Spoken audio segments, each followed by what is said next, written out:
3 days had already passed, and during that endless, suffocating stretch of time, you were moved from that hellish place to a hotel where your identity was stripped away completely, reduced to nothing more than a body meant to be used and discarded.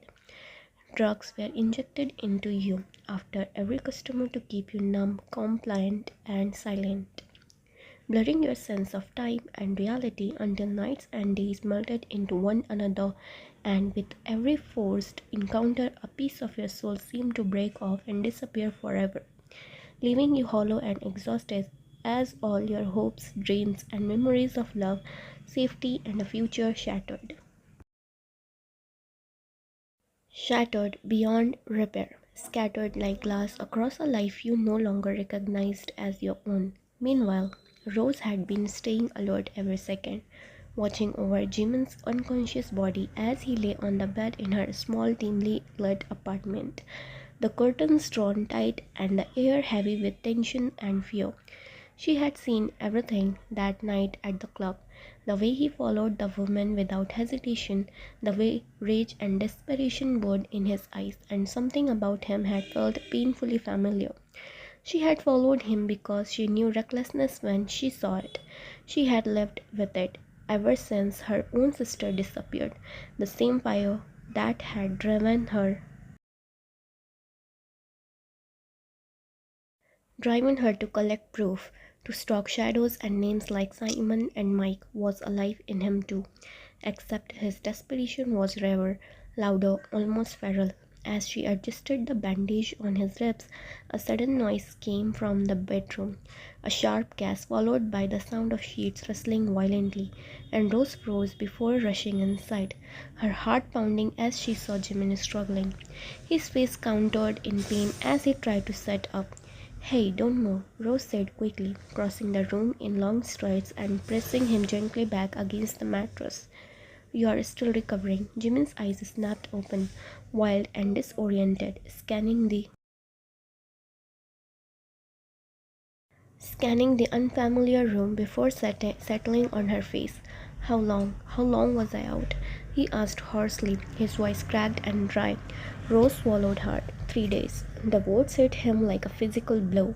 His body tensed despite the pain, panic flooding his expression. 3 days, he repeated, trying to push himself up again. I need to go. I have to find my wife." "Don't move," Rose insisted, her voice tremor now. You are badly injured. If you go like this, you will die." "I don't care." Jimin snapped, pain and fury lacing every syllable. "If she's out there suffering, I won't sit here and breathe like a coward." Rose clenched her fist, her jaw tightening. "You can't," she said quietly. "It might already be too late." His eyes burned into hers. "What do you mean?" She took a slow breath, forcing herself to speak. "I know who you are, and I know why you went there. My sister went missing the same way, taken while returning home from work. I found out later it was Simon's man." "Who is Simon?" Jimin asked, his voice dangerously calm.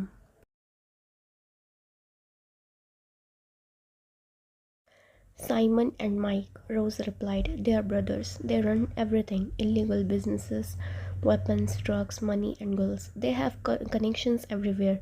Police, officials, people who are supposed to protect us." Her voice shook despite her effort to stay composed. "No one dares to complain. People disappear, and the city pretends not to notice." Jimin clenched his fist, his knuckles turning white. "Where do they take the new girls?" Rose hesitated only a second before answering. "Nick's night hotel." Without another word, Jimin swung his legs off the bed, ignoring the sharp pain tearing through his body as he grabbed his jacket. Rose watched him with wide eyes, fear and something close to hope mixing painfully in her chest.